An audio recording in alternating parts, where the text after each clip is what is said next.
के लिए आपका कल ही लिखवाया भी गया था, बताया भी गया था कि पुलिस महानिदेशक पुलिस वालों के लिए विनियम बना सकता है। और सेक्शन भी मैं कल लिखवाया था 87। तो नियम कौन बनाएगी पुलिस वालों के लिए? राज्य सरकार। और विनियम कौन बनाएगा? पुलिस महानिदेशक। तुरंत क्वेश्चन अब आइए, कल ही बताया गया किसके अनुमोदन से पुलिस महानिदेशक विनियम बनाएगा? तो हाई कोर्ट के, कि केंद्र सरकार के, कि राज्य सरकार के? कल ही बताया गया किसके अनुमोदन से, स्टेट गवर्नमेंट या राज्य सरकार के। अब आइए, ये जब सेक्शन पढ़िएगा और आप लोग कोई अगर व्यक्ति चाहे कि हम पुराना कानून भी थोड़ा जानते रहें, तो इसके लिए सेम प्रावधान आपका जो किया गया है हमारे पुराने पुलिस एक्ट में, सेक्शन बस एक आगे माने पीछे रहेगा। आपका जो पुराना पुलिस अधिनियम की धारा 2 है उसमें ये सारे प्रावधान किए गए हैं, लेकिन जो उत्तराखंड पुलिस अधिनियम है उसकी धारा 3 में किया गया है। अब इस पर आपका केस भी पूछा जाता है, और केस भी भाई आपको एक दो याद रखना है। देखिए, पहला केस, दो तीन केस भी इस पर याद रखिएगा, हाई कोर्ट सुप्रीम कोर्ट का। पहला केस हम बता रहे हैं अब्दुल अहमद, इसको लिखवा जाए भाई, अभी समझिए, दिमाग में बैठाइए। अब्दुल अहमद बनाम पुलिस महानिरीक्षक उत्तर प्रदेश। अब्दुल अहमद बनाम पुलिस महानिदेशक महा उत्तर प्रदेश। देखिए इसमें क्या हुआ, इसमें उच्चतम न्यायालय ने ये कहा कि अगर राज्य सरकार कंपलसरी रिटायरमेंट का नियम बनाती है, अनिवार्य सेवानिवृत्त का नियम बनाती है, अर्थात कुछ समय बाद इनको पद से जबरदस्ती क्या कर दिया जाएगा, रिटायर कर दिया जाएगा, तो ये नियम आपका वैध होगा। और ये नियम आपका अगर उत्तराखंड में हम देखें तो सेक्शन 2 के तहत क्या होगा, नहीं, सेक्शन 3 के तहत वैध होगा। लेकिन जो पुराना कानून था उसकी कौन सी धारा है, एक पीछे जाएगी धारा, कौन सी धारा है, 2। और नया कानून जो हम पढ़ रहे हैं इसकी कौन सी धारा है, 3। फिर आपका केस आया नानक चंद्र वर्सेज स्टेट, ये भी काफी महत्वपूर्ण केस है। नानक चंद्र वर्सेज स्टेट के बाद में आपका इलाहाबाद हाई कोर्ट ने ये बताया कि राज्य सरकार अगर चाहे तो पुलिस बल का सृजन कर सकती है और पुलिस में टेम्पररी यानी कि अस्थायी नियुक्तियां भी कर सकती है। वास्तव में अगर देखा जाए तो जब भी कोई व्यक्ति सरकारी नौकरी में जाता है तो शुरुआती दौर में उसे अस्थायी तौर पर ही नियुक्त किया जाता है। कहीं 1 साल है और ज़्यादातर मामलों में 2 साल है। 2 साल तक उसे निगरानी या परवीक्षा प्रोविशन पर रखा जाता है, यानी कि 2 साल तक जो पुलिस में लोग भर्ती होते हैं, आईएएस भी, यानी कि चाहे आईएएस हो, पीसीएस हो, कहीं भी 2 साल तक सामान्यतः उन्हें अस्थायी ही रखा जाता है। और जब 2 साल तक उनका कंडक्ट मतलब आचरण, आचरण माने हाव भाव चाल चलन और सब कुछ सही रहता है, तो उनको हम क्या कर देते हैं, अस्थायी कर दिया जाता है। लेकिन सामान्यतः 2 साल तक क्या रहते हैं, अस्थायी। तो ये जो नियम है कि पहले अस्थायी पदों का सृजन किया जा सकता है, ये सही है। राज्य सरकार ऐसा नियम बना सकती है। और आपका केस याद रखिए कौन सा है, नानक चंद्र, यूपी में कई बार रिपीट किया है, यूपी में आ चुका है। तीसरा आपका, ये 2 केस आपको याद रखना है। आइए अगला देखा जाए, आपका धारा 4 देखा जाए भाई, पुलिस रेंज। आइए इसको देखा जाए। पुलिस रेंज या पुलिस परिक्षेत्र कह सकते हैं। रेंज माने क्षेत्र होता है ना, या तो लिख लीजिए रेंज माने एरिया। जैसे कि अभी आप सुने होंगे कि भारत ने अग्नि 5 मिसाइल का आपका परीक्षण किया और चीन से लेकर तमाम देश बौखलाए हुए हैं। एक तो क्वाड से बौखलाए हुए हैं पाकिस्तान, चीन, और अग्नि 5 से भी बौखलाए हुए हैं। क्यों? क्योंकि अग्नि 5 आपका 5000 से अधिक रेंज की है, अर्थात 5000 किलोमीटर से अधिक दूर तक वह मार करने में सक्षम है और एक साथ विभिन्न लक्ष्यों को भेद सकती हैं। यानी कि एक ही साथ कई परमाणु बम लगाकर और पाकिस्तान चीन पर क्या किया जा सकता है, छोड़ा जा सकता है। तो चीन कह रहा है कि ये एशिया के लिए खतरा पैदा हो सकता है।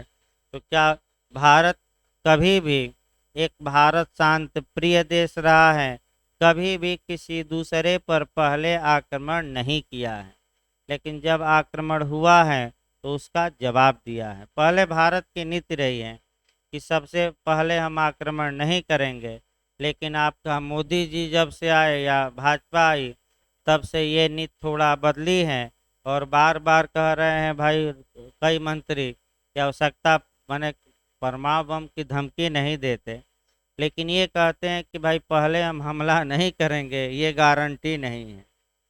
ये गारंटी अब कोई नहीं दे रहा है। देखिए, तो पुलिस रेंज माने एरिया। देखिए आपका राज्य सरकार अधिसूचना द्वारा राज्य को एक या एक से अधिक पुलिस रेंज में विभाजित कर सकती है।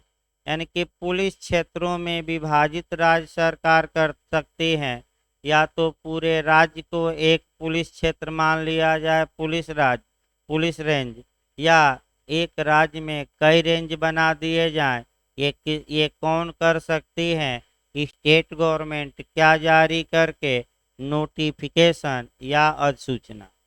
दूसरा खंड देखिए, पुलिस रेंज में पुलिस बल का प्रशासन एक अधिकारी में निहित होगा जिसका पद पुलिस उप महानिरीक्षक के स्तर से निम्न नहीं होगा। यहाँ से आपका क्वेश्चन बन सकता है कि पुलिस रेंज का प्रभारी किसे बनाया जा सकता है।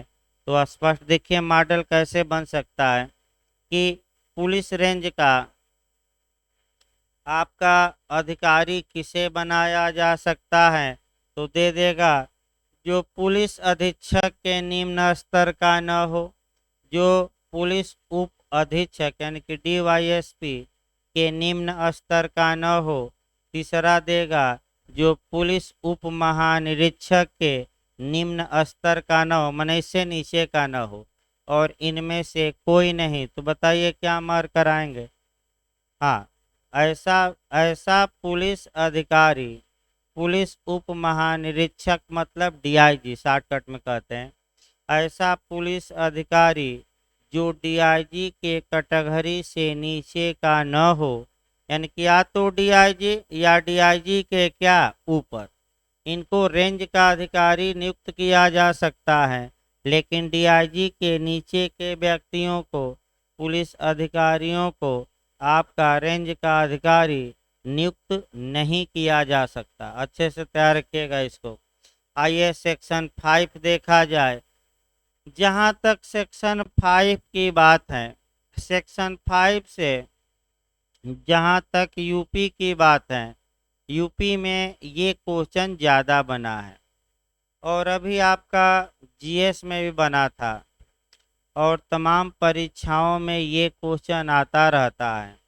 और क्वेश्चन ये आया था कि किसी जिले में, पहले समझिए उसके बाद जिला पुलिस बताया जाए, किसी जिले में पुलिस पर जनरल कंट्रोल या साधारण नियंत्रण या सामान्य नियंत्रण किसका होता है, और स्पेशल या विशेष नियंत्रण किसका होता है।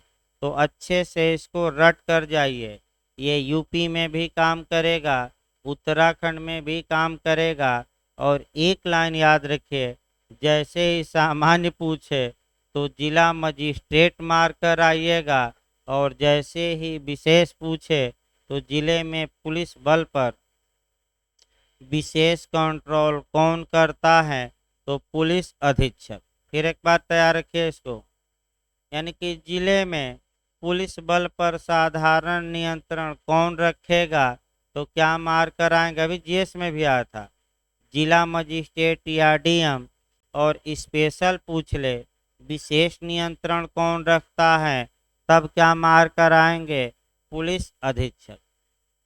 ये देखिए चांस है ज्यादा पूछने का। सेक्शन 5 देखिए भाई, पुलिस जिला, जिला मजिस्ट्रेट की स्थानीय अधिकारिता में पुलिस जिला का प्रशासन जिला मजिस्ट्रेट के सामान्य समन्वय तथा सामान्य निर्देशन में पुलिस अधीक्षक में निहित होगा।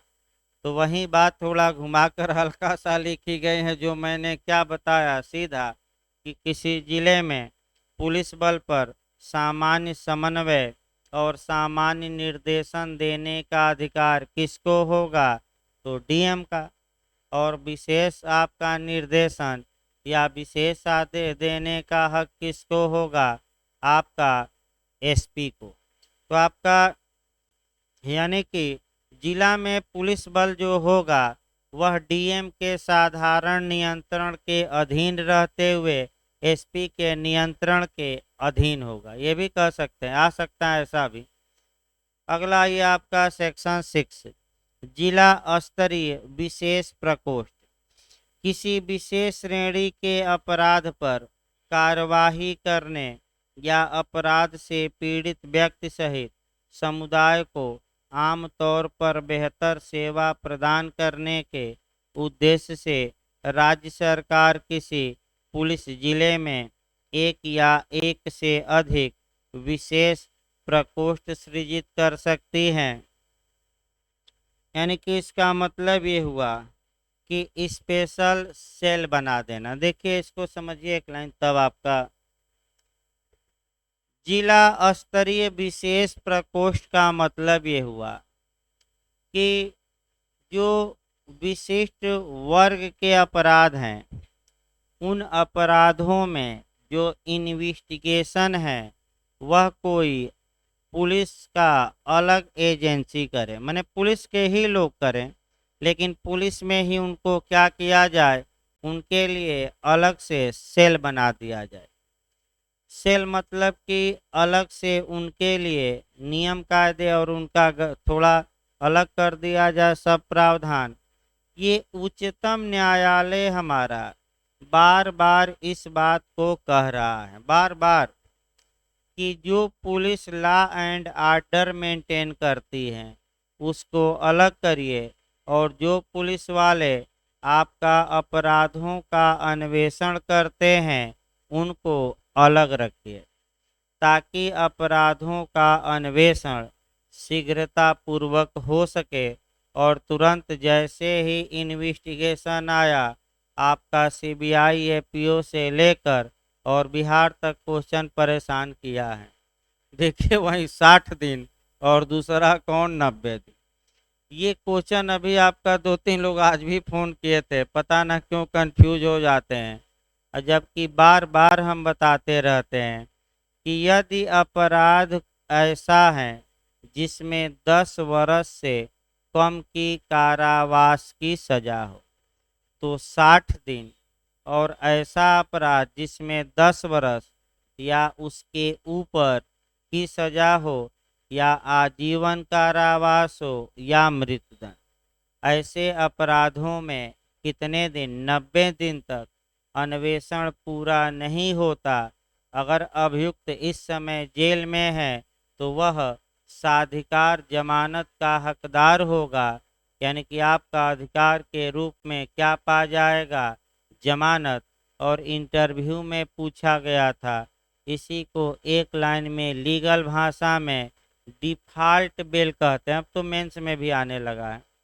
डिफॉल्ट बेल यानी कि व्यतिक्रम के कारण जमानत या चूक के कारण जमानत या असफलता के कारण जमानत या समय से अन्वेषण पूरा न करने के कारण जमानत।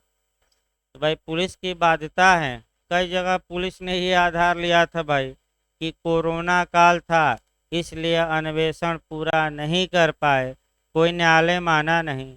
कहा कि चाहे कोरोना काल हो या कुछ भी हो, कानून है तो कानून है, और जो समय आपका दिया गया है उस समय को हम बढ़ाएंगे नहीं, और जमानत दे दिया।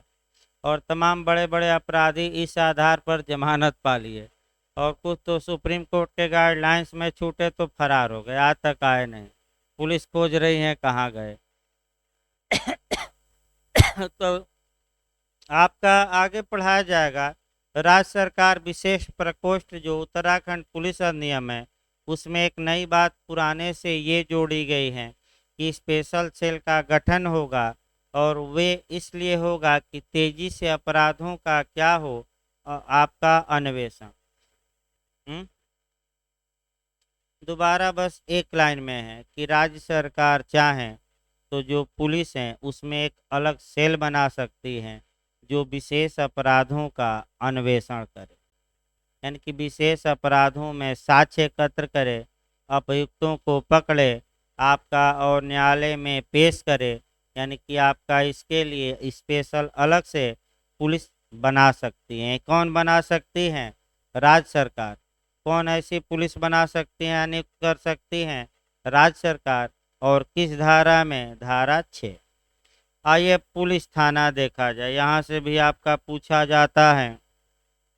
पुलिस थाना, देखिए जो पुलिस थाने होते हैं, आपका जहाँ तक पुलिस थाने की बात है, पहले सामान्य बातें कुछ जानी जाती हैं पुलिस थाने के बारे में, और तब आपका सेक्शन 7 शुरू किया जाएगा। देखिए जहाँ तक पुलिस थाने की बात है, पुलिस थानों की स्थापना कौन करता है? पुलिस महानिदेशक करता है कि एसपी करता है कि स्टेट गवर्नमेंट करती है? तो कौन करता है पुलिस थाने की स्थापना? हम आप करते हैं कि राज्य सरकार? राज्य सरकार। पुलिस थाने में एक अधिकारी नियुक्त होता है जो वरिष्ठ अधिकारी कहिए, जिसे हम थानेदार कह सकते हैं। पुलिस थाने का भार साधक अधिकारी, और इस बेयरक में लिखा रहेगा थाने का प्रभारी अधिकारी। यानी कि प्रभारी अधिकारी का मतलब ये हुआ कि थाने का भार साधक अधिकारी, यानी कि जो थाने का मुखिया होता है या थाने में सबसे बड़ा अधिकारी होता है। जो थाने में सबसे बड़ा अधिकारी होता है, आपका उसकी नियुक्ति राज्य सरकार द्वारा की जाती है। ये याद रखना है, किसके द्वारा? राज्य सरकार। और उसका कर्तव्य है कि अपने थाने में अपराधों पर नियंत्रण करे, अपराधों को रोके, और थाने में पल पल जितनी घटनाएं घटेंगी उसकी जिम्मेदारी है। यानी कि अगर कोई एफआईआर दर्ज कराने आया तो उसकी जिम्मेदारी है कि एफआईआर दर्ज करे, एफआईआर पर साइन करे। एनसीआर दर्ज कराने आया तो उसकी ही जिम्मेदारी है। अगर थाने से माने थाने में जो भी गतिविधि हैं उसके लिए जिम्मेदारी किसकी है? थाने के भार साधक अधिकारी की। यानी कि आप लोग कहेंगे थानेदार साहब हैं, थाना मिला है। चौकी इंचार्ज नहीं, चौकी इंचार्ज नीचे होते हैं, सब इंस्पेक्टर। ये इंस्पेक्टर बनाए जाते हैं, थानेदार। ये जो थानेदार होगा, काफ़ी थाने के अंदर शक्ति भी प्राप्त रहती है, लेकिन वही है कि भाई आपका डर भय गया तो ठीक, मैंने डर अगर करके काम कर रहा है तब कुछ नहीं कर पाएगा, और बिना डर भय के काम कर रहा है तो अपराधियों की नाक में दम कर देगा। यानी कि अगर सिंघम बन गया आपका, तब तो हालत क्या कर देगा? खराब। आपका अगला ये देखना है कि जो ये थाने के भार साधक अधिकारी होते हैं, आपका इनकी इनकी नियुक्ति इत्यादि के बारे में आगे हम प्रावधान देखेंगे। एक बार में इनको नियुक्त किया जाएगा तो कितने साल अमूमन थाने में रहेंगे। अब उत्तराखंड ने समय निर्धारित भी कर दिया है। तमाम चीज़ें आगे बताई जाएंगी, लेकिन बस एक लाइन यहाँ जानिए सामान्य में कि आपका पुलिस थाने की स्थापना राज्य सरकार करेगी और उसमें प्रभारी अधिकारी या थानेदार की नियुक्ति भी कौन करेगी? राज्य सरकार। देखिए आगे, इसमें देखिए भाई आपका धारा 7 पुलिस थाना राज्य सरकार अधिसूचना द्वारा चौकियों सहित या उनके बिना पुलिस थाना सृजित करेगी। देखिए आपका यहाँ क्वेश्चन ये बन सकता, अभी मैं बताया भी कि पुलिस थाने का सृजन किसके द्वारा किया जाता है, तो बस एक लाइन मारिएगा, स्टेट गवर्नमेंट। क्या जारी करके? अधिसूचना। अधिसूचना माने नोटिफिकेशन, यानी कि राजपत्र में बातें प्रकाशित करा के। अब यहाँ ये पूछ सकता है कि जो पुलिस थाना स्थापित होगा, क्या उसमें चौकी माने हो सकती है कि नहीं? बिना चौकी के, यानी कि बिना पुलिस चौकी के थाना बन सकता है कि उसकी एरिया में पुलिस चौकी भी बन सकती है? तो दोनों हो सकता है।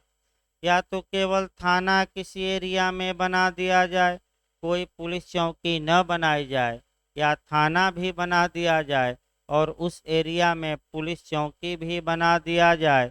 तो सबसे महत्वपूर्ण बात है कि जब किसी संघ, अब आइए 154 CRPC थोड़ा गौर करिए, टेक्निकल क्वेश्चन।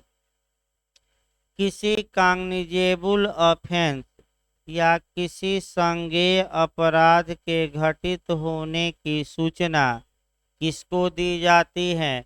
तो थाने के भार साधक अधिकारी। अब एक आदमी जाकर कांस्टेबल को दे दिया, तो क्या कांस्टेबल थाने का भार साधक अधिकारी है? नहीं, चौकी इंचार्ज नहीं है। लोग चौकी पर जाकर देते हैं डायरेक्ट, ठीक है, चौकी इंचार्ज ले जाते हैं और आपकी ओर से दर्ज होता है, लेकिन चौकी इंचार्ज को दर्ज करने का हक नहीं है, क्योंकि वह थाने का भार साधक अधिकारी नहीं है। तो सूचना किसको दी जानी चाहिए संज्ञेय अपराध की? थाने का भार साधक अधिकारी, और चौकी इंचार्ज कांस्टेबल को नहीं। ये भी याद रखना। देखिए अगला, इसमें राज्य सरकार अधिसूचना द्वारा वृत्त अधिसूचित करेगी और एक वृत्त में न्यूनतम 2 थाने होंगे। इसका मतलब ये हुआ कि राज्य सरकार एक तो थाने की स्थापना कर दी, उसके बाद एक सर्किल बनाएगी, एक वृत्त बनाएगी, और उस वृत्त में कम से कम आपका 2 थाने होंगे। यानी कि एक वृत्त बनाया जाएगा और उस वृत्त में, उस सर्किल में, उस क्षेत्र में कम से कम कितने थाने रखे जाएंगे? 2।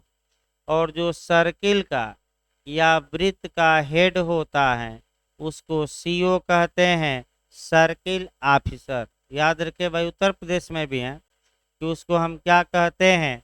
2-3 थानों के ऊपर अधिकारी होता है, उसको जो कहा जाता है सीओ, यानी कि सर्किल ऑफिसर। उत्तर प्रदेश में भी है कि सीओ है। आप लोग सुने होंगे कि एसएचओ है। एसएचओ अगर दे तो थाना प्रभारी, यानी कि दरोगा जी, यानी कि थानेदार। और सीओ दे दे तो जो रेंज हम बता रहे हैं, तो बताइए एक रेंज में उत्तराखंड में कम से कम कितने थाने होने चाहिए? ये क्वेश्चन आ सकता है। 1 2 3 4, तो कम से कम कितने? 2। भाई एक एरिया में कम से कम कितने आपके थाने उत्तराखंड में होना चाहिए? 2। और जो रेंज का अधिकारी रहेगा वह सीओ कहलाता है, आपका याद रखिएगा। और जो सीओ होता है वो आईपीएस से बनकर आता है भाई, यानी कि ज़्यादातर जो सीओ रहते हैं वह आपका कभी काल एक तो प्रमोशन से बन गए, और दूसरा आपको जो आईपीएस होते हैं उनको पहले सीओ के पद पर भी नियुक्त किया जाता है, जो पुलिस प्रशासनिक सेवा है, संघ लोक सेवा आयोग की। अगला देखिए इसमें ये आपका वृत्त वाला पूछ सकता है। याद रखिए कि एक वृत्त में अधिकतम माने कम से कम कितने थाने रहेंगे, तो आपका 2, ये रट कर जाना है। हाँ, अधिकतम नहीं, पूरे जिले को बना दिया जाए आधा को, अधिकतम नहीं है, कम से कम 2 थाने। अगला देखिए भाई आपका तीसरा खंड, थाने का प्रधान प्रभारी अधिकारी होगा। तो हम बता ही रहे हैं लगातार, जो थाने का प्रधान होगा वह थाने का प्रभारी अधिकारी होगा। तो शॉर्टकट में हम अभी बताए कि थाने के मुखिया को क्या कहा जाता है, तो आपका SHO, थाने का भार साधक अधिकारी। जब CRPC पढ़ेंगे तो आपका प्रभारी नहीं, इसी को क्या लिखा रहेगा, थाने का भार साधक अधिकारी, और शॉर्टकट में SHO। अगला देखिए, थाने का प्रधान प्रभारी अधिकारी होगा जिसका पद पुलिस उप निरीक्षक के स्तर से निम्न नहीं होगा। तो दूसरा क्वेश्चन ये बना कि थाना प्रभारी या थाने का प्रधान अधिकारी किसको बनाया जा सकता है, तो जिसका पद सब इंस्पेक्टर या SI या पुलिस उप निरीक्षक के नीचे का न हो। तो क्या कोई कांस्टेबल थाना प्रभारी बनेगा? नहीं। क्या कोई हेड कांस्टेबल बनेगा रैंक का? नहीं। तो किसको बनाया जाएगा, जो सब इंस्पेक्टर या उसके ऊपर इंस्पेक्टर रैंक का अधिकारी है। ये भी हो सकता है पूछ ले, वैसे लोग जानते भी हैं। अब कांस्टेबल प्रमोशन करके बन जाते हैं, जैसे कांस्टेबल हुआ, फिर हेड कांस्टेबल हुआ, उसके बाद लास्ट में जाते जाते अगर आचरण अच्छा रहा, मिसकंडक्ट न किया हो, तो सब इंस्पेक्टर बन सकता है। सब इंस्पेक्टर माने आपका ज़्यादातर दिया जाता है आपका ये चौकी, चौकी का अधिकारी। और डायरेक्ट भाई थाने नहीं दिए जाते भर्ती होने पर। रंगरूट जो नए भर्ती होते हैं, जिन्हें रंगरूट कहा जाता है, इनको ये नहीं कि थाने दे दिया जाए, ये सब इंस्पेक्टर में भर्ती होते हैं और इनको चौकी का अधिकारी बनाया जाता है। और कुछ समय बाद इनका प्रमोशन करके क्या बना दिया जाता है, थानेदार। इधर कांस्टेबल से भी समझिए, कांस्टेबल में कोई नियुक्त हुआ, आपका हेड कांस्टेबल बनाया गया, डिपार्टमेंटल परीक्षा होती है, उसको पास कर लिया, तो पास कर लिया तो सब इंस्पेक्टर बन गया। सब इंस्पेक्टर से क्या बन गया, इंस्पेक्टर। ये हो सकता है। डिपार्टमेंटल परीक्षा होती है, जो व्यक्ति पास करता है, यानी कि जो पप्पू क्या हो गया, पास हो गया, वह इंस्पेक्टर या सब इंस्पेक्टर बन जाता है। और डिपार्टमेंटल परीक्षा में यही सब आता है, IPC CRPC। अभी एक लोग फोन भी किए थे, आया था ये क्वेश्चन, डोली इन कैपेक्स कि अक्षम गुड़िया का सिद्धांत IPC की धारा में है। ऐसे ही क्वेश्चन बनते हैं। तो कौन सी धारा लगातार बताई जा रही है, अक्षम गुड़िया 82 की 83? हाँ 82, रट कर जाइए, पिछली बार UPAPO में आया है। अगला देखिए, यानी कि पुलिस थाने के बारे में फिर एक हम बता दें एक बार। यहाँ से आ सकता है, दो को आ सकता है क्वेश्चन। पुलिस थाने की स्थापना स्टेट गवर्नमेंट करेगी, या तो पुलिस थाने के साथ चौकी बना सकते हैं उस एरिया में, या न बनाए। और उसके बाद आपका एक सर्किल या वृत्त बनाएगी राज्य सरकार, और उस वृत्त में अधिकतम थाने कितने होंगे ये नहीं है, लेकिन न्यूनतम कितने होंगे, 2। और थाने का जो मुखिया होगा वो प्रधान अधिकारी होगा, उसकी नियुक्ति भी राज्य सरकार करेगी, लेकिन वह किस रैंक से नीचे का न हो, तो इंस्पेक्टर की सब इंस्पेक्टर, सब इंस्पेक्टर से नीचे का न हो। आइए धारा 8 देखा जाए, राजस्व पुलिस क्षेत्र। देखिए, राजस्व पुलिस प्रणाली के अधीन किसी जिले का ऐसा क्षेत्र होगा जिसे समय समय पर सरकार द्वारा अवधारित किया जाए, तो कम चांस रहता है राजस्व पुलिस क्षेत्र। राज्य सरकार निर्धारित करेगी रेवेन्यू पुलिस एरिया। आइए धारा 9 रेलवे पुलिस देखा जाए। यानी कि अब जीआरपी देख लेना, जीआरपी कहा जाता है ना। देखिए आपका जीआरपी रेलवे पुलिस देखा जाए। रेलवे में तमाम आपका मैं बता दूं संस्थाएं भी हैं, तमाम फोर्स भी हैं, अलग अलग उनका काम है।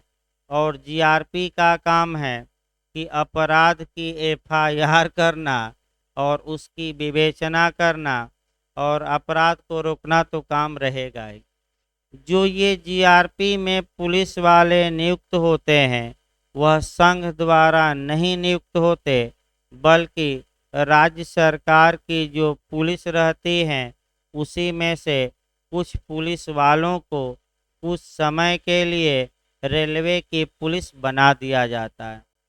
सामान्यतः शायद 5 साल हैं, देखिए हमें भी याद नहीं है।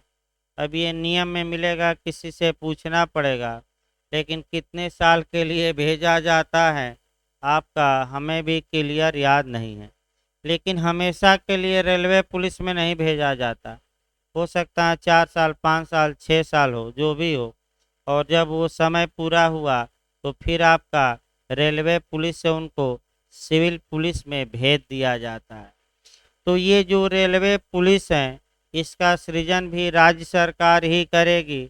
आपका रेलवे में जितने अपराध होते हैं इसी जीआरपी थाने में क्या होंगे, दर्ज होंगे, ये विवेचना करेगी। लेकिन काफ़ी सुस्त रहती है रेलवे पुलिस, यानी कि उतना सक्रिय नहीं रहती, क्योंकि राज्य ने नियुक्त किया है, रेलवे केंद्र का मामला है, तो सुस्ती से पड़े रहते हैं।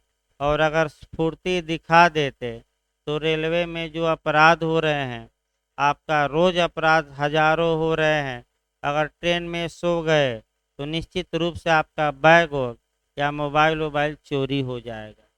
क्योंकि जो चोरबाज हैं वो हमेशा क्या करते हैं, और इधर मुगल सराय एरिया में तो बिल्कुल ना सोइए। यानी कि जो ये मुगल सराय चंदौली का एरिया है बक्सर तक, यहाँ बहुत चोरी होती है और कई लोग इसके शिकार भी हुए हैं आपका।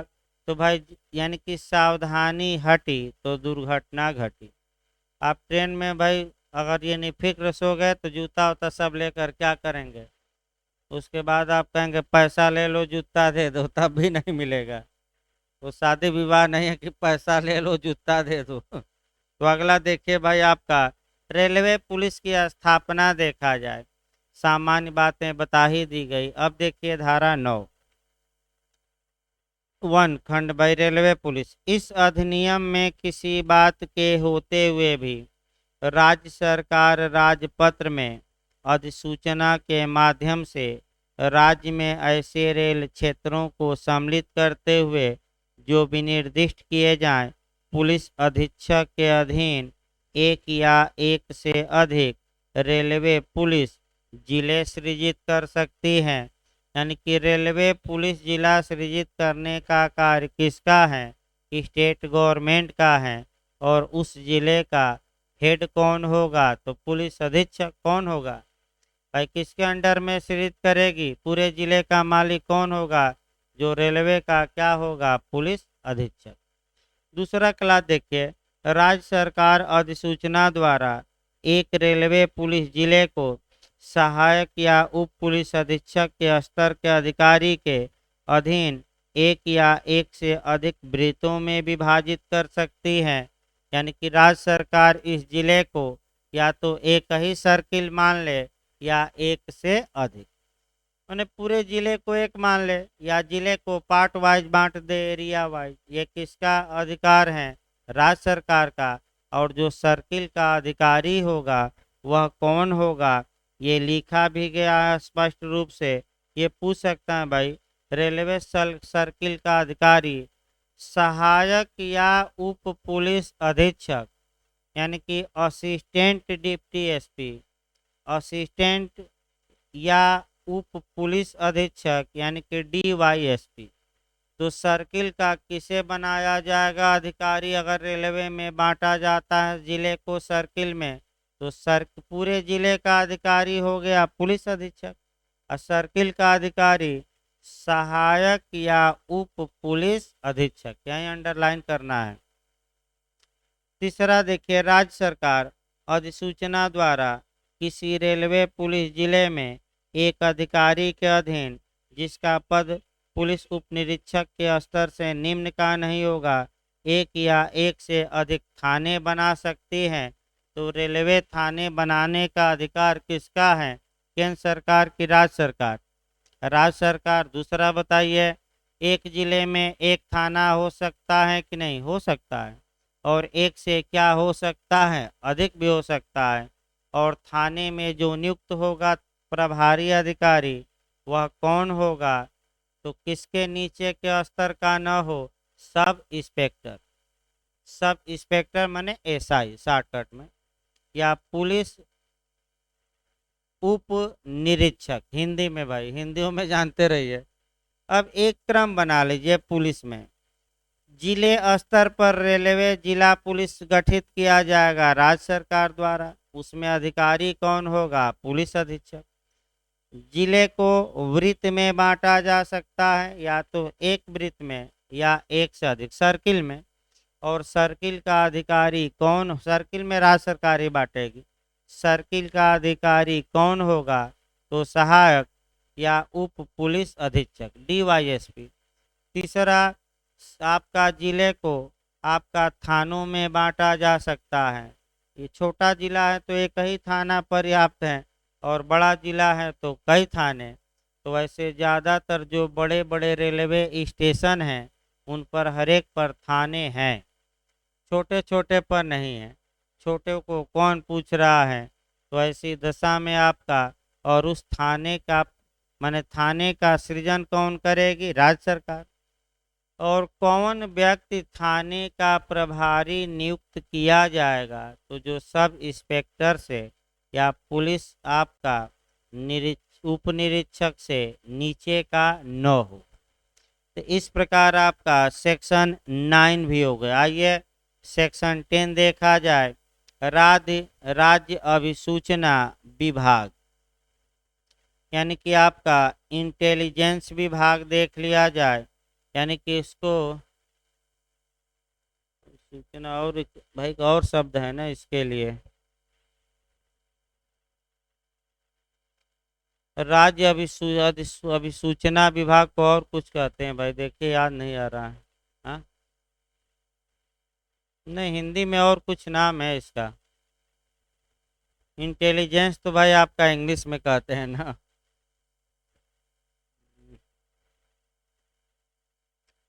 नहीं, कल अब सोमवार को चलेगा। जब रुक गया तो रुक गया, 6:15 वो भी गया, 1 घंटा लगातार हो गया क्लास। भले आपको पता ना लगा भाई 1 घंटा क्लास चल गया। अब ये है कि भाई, हाँ, खुफिया हाँ खुफिया कह सकते हैं भाई, खुफिया विभाग। उसको इसको सोमवार को हम पढ़ाएंगे। एक लाइन का है, लेकिन राज्य सरकार गठित कर सकती है। और इसमें आपका पेगासस इत्यादि मामला भी जोड़ना है, जो इस समय टेपिंग चल रही है। तो खुफिया विभाग सूचनाएं एकत्र करता है। अब क्या सूचना एकत्र में लोगों के निजता का हनन कर देगा? क्या फोन टेपिंग कर देगा? व्हाट्सएप पर हम भेज रहे हैं तो क्या हमारी निजता रही? भाई हमारी निजता या प्राइवेसी या एकांतता बची कहाँ, जब हमारी सारी व्यक्तिगत बातें सरकार ही जान ली। वैसे भी आधार कार्ड से सब व्यक्तिगत बातें आपका सरकार जान ली।